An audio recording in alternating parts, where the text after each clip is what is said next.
What is up, guys? Positive Philly here. Another year has come to an end. 2024 is just about over. Positive Philly Productions, another year of making content, and I thought it would be fun to make a new YouTube video for you guys. The top 10 Positive Philly interviews of 2024, in my opinion, in my own opinion, how well I think I did on these interviews and how much fun I had to do it on these interviews, filming these interviews for you guys. So with that being said, keep in mind, it was very hard to make this list, to narrow it down to 10 interviews. I mean, I probably did over, I'd say between 15 and 20 interviews this year, and to only pick 10 is a lot. So I maybe did more than 20, honestly. I don't know. I'd have to go back and count and see how many videos and interviews I actually filmed with people. But here are the Positive Philly top 10 interviews of 2024. How did you become a DJ? Yeah, I started 11 years ago when I was 16 years old. And my cousin, I played basketball in high school, and I never really had time to have a job after practice and stuff. So my cousin was like, you should try DJing and playing music at like parties and stuff. And so long story short, he gave me some equipment, some old equipment that he had. And then I started doing like Sweet 16 parties for like girls on my sister's basketball team. And then yeah, just kept doing that for a while, and then it just like kind of kept progressing. But yeah, I started doing like private events and family parties when I was 16. Okay. I mean, I'm just starting into it. I actually did my first big gig, if you want to call it. I DJ'd my answer rehearsal dinner down in Mexico, so that was pretty fun. Oh, that's sick. Hell yeah. Congrats, man. Yeah. What advice would you give what is your advice for someone like me who's considering becoming a DJ? You know, someone out there wants to become a DJ. How do they start? How did they get started in the business? It sounds crazy, but I'll try to find a way to make it like tangible, but just start. Like the way I did was I was fortunate enough to have my cousin, gave me some old equipment, and I was able to save up to upgrade my equipment. But the advice is just to start, like get curious, ask questions. You know, how do I ask your peers, ask other people that you see that DJ, ask them how they got started. So when it comes to just like advice, it's just start, ask questions, get curious. That's how you start finding the answers, and not just going to fall in your lap. But when you start asking the right questions, what kind of mixer should I get? What kind of laptop? Where should I get my music from? All that. You start asking questions, and it starts piling up and adding up. So, gotcha.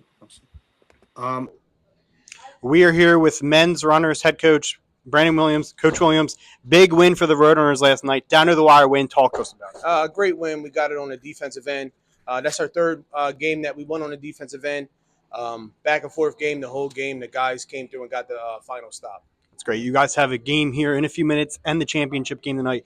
Big championship game tonight. What are your expectations? How do you expect the boys to go out there and win the Roadrunner Classic? Manor's a really good team. We watched them play. We saw some film on them. They're fast. They get in transition, so we're trying to just give them different looks. Trying to limit transition breaks and limit ourselves. Get a good possession on the offensive end, and then on the defensive end, hopefully we can keep them guessing. That's great. Good luck. Thank you, buddy. We are here with Ajad White of Williamson College of the Trades. You got the game-winning basket in overtime thrower. Talk to me about the game, about that shot as well. About the game, we was going to halftime. I got pulled out early in the game. I was really down on myself. I talked to my coaches.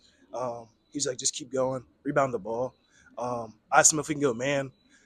It didn't work, so we went zone. So I really never wanted to out of my coach again about us going zone. Whatever they say really works. We played zone the rest of the game, pulled through it, and then our point guard put up the shot. I always like to rebound the ball. That's really like my rule on the team. And I just found it, and I just shot it, and it went in. That's great. Congratulations. Thank you for playing in the Roadrunner Classic. Thank you. All right, we had an amazing weekend with the Green Legion. I want you guys to learn more about the Green Legion. We're here with Steph. Steph, tell us more about the Green Legion and how people want to go to an Eagles game. There's a lot of great Eagles travel agencies out there. But if they want to go with the Green Legion, how do they do it, and why is Green Legion one of the best out there? All right, so the Green Legion's been around for 22 years, and it's more of like a family. We do everything for you, pretty much. We book tickets, we book your flight, we book your hotel, we take care of your transportation, game tickets, pep rally, tailgate party, the whole nine. All you gotta do is go to a website and create a Green Legion account, and then from there on, you just follow the prompts and take care of your trip. Awesome. And what, next year we're going to Minnesota, Green Bay, Kansas City, and LA, right? And then, of course, yeah. you know, we got the four, the three, Washington, Dallas, and New York, right? Yep. And we got here in Dallas next year for people who want to come down How did you get to where you are in the broadcasting industry? How did you get to where you are today in the broadcasting industry? Worked a long time in the what's known nowadays as the linear media, the traditional radio and terrestrial radio and traditional medias.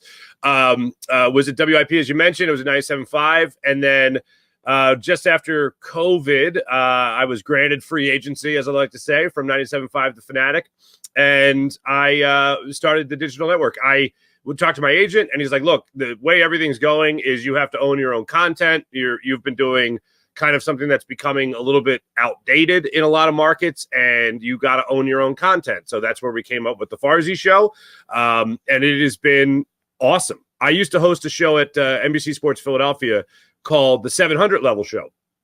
John Gonzalez, former writer there at NBC Sports Philadelphia, before it was known as Comcast Sportsnet, he hosted the show. He then left the show, and I took over. And I had so much fun doing that show. It was a great group of people that I worked with. It was great content. The subject matter was fun. And I just decided if I could combine radio, what I love doing in the radio world, and what I love doing on that show, I would have a lot of fun. So I do the hour Farsy Show every morning. We record the podcast and YouTube show live at 6 a.m. Then it's available throughout the day, just like every other digital media. And it has just been a blast being able to open the show by venting about whatever frustrates me, praising whatever I think needs praising, being able to let you hear from the athletes themselves. Played a lot of Jason Kelsey today over the years, some of my favorite quotes from him. Turns out that was a little premature, being that he later said, literally an hour after I got off doing recording my show, said that not so fast, I'll be retiring. But just owning your own network, essentially owning your own content is the way to go. All right, we are out here with Derek Settlemeyer from Nasty Knuckles. Nasty Knuckles podcast. Tell us, what is Nasty Knuckles? Well, my nickname's Nasty. I worked with the Flyers for about 26 years, and I'm called Nasty. Riley used to fight, so we thought Nasty Knuckles because he used to use his knuckles when he played. So that's where we got the name. Favorite Flyers player of all time? Well, Riley's one of my best friends. He would be up there, and Mike Richards probably. A lot of guys I really love, but Mike Richards is one of my favorites. What are your expectations for the Flyers this year? You know, I'm not focused on the Stanley Cup yet. This is a young team. Right. We have a few more pieces we could bring in, young talents, to make this team better to win the Stanley Cup. But what are your expectations? How do you expect us to get to the playoffs? Well, I'm hoping we do make the playoffs. I think if the power play can, probably not going to stay around 26% where it is, but if we can keep it above 20, 22, I think we have a better shot this year. You know, obviously at the end of the year, it didn't go the way we wanted, but I'm hoping we can sneak in to the Where playoffs. can people find you guys at? We're on every platform. You can find us anywhere: YouTube, Spotify, Apple, everything. So appreciate it. Go Yes, Flyers. thank you. Hey, and good luck with your stuff too. This year, and we are starting off the new year with an interview. Please welcome country music superstar Holden Barr. I don't know about superstar, Michael, but thank you so much for the hype, man. How you doing? I'm doing great, man. It's an honor to talk to you today. I love country music. I love the Birds. So you have the greatest song in Philadelphia country music history coming out next week.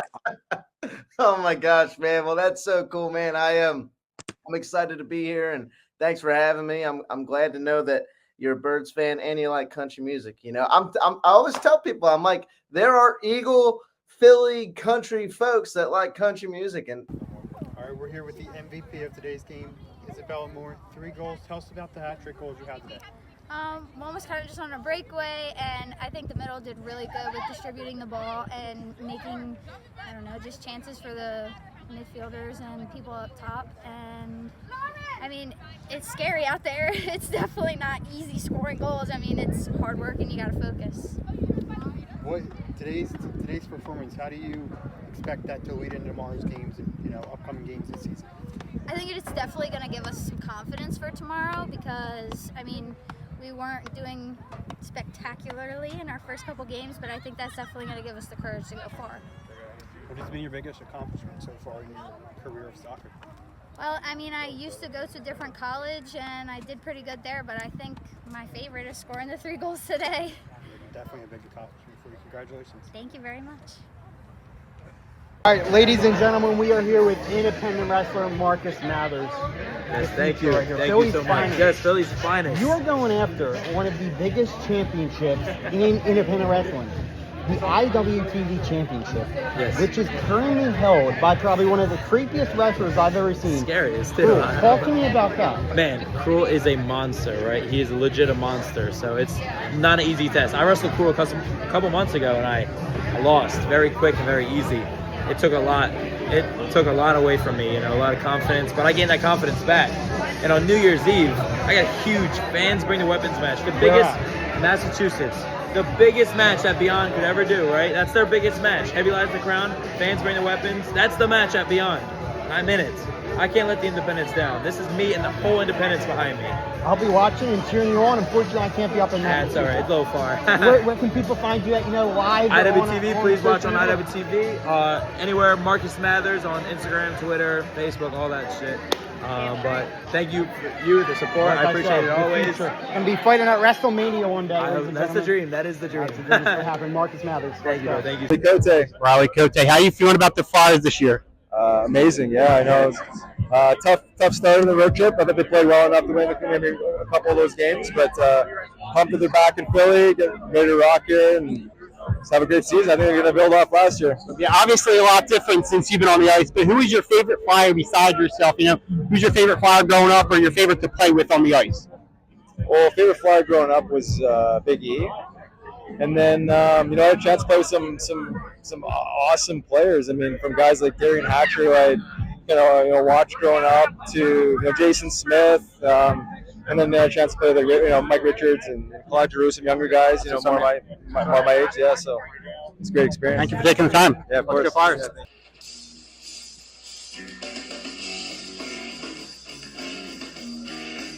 What's up, everybody? Happy Eagles game day. We're here. No. I got this. No. Wow. Hold on. Do that again. That sounded good. But that was much better than you, Quimby. Let him go. Let him cook. Wow. Go ahead. Do it again. What's up, everybody? Happy Eagles game day. We're down here in Dallas with the Green Legion. I am Positive Philly on Fox Sports Radio, right? There we are. Hold on. Good start, brother. And you are replaced, Quimby. Yeah, let's focus on what you do. Talk to people about it. Yeah, my name is Michael, Positive Philly. I'm on all social media, TikTok, Instagram, Positive Philly. On Facebook, you can find me Positive Philly Productions, as well as YouTube, Positive Philly Productions. I'm just a Philly sports content creator covering all the Philly sports teams, and I'm down here enjoying myself in Dallas, watching the Eagles beat the Cowboys later on the day with the Green Legion. Awesome.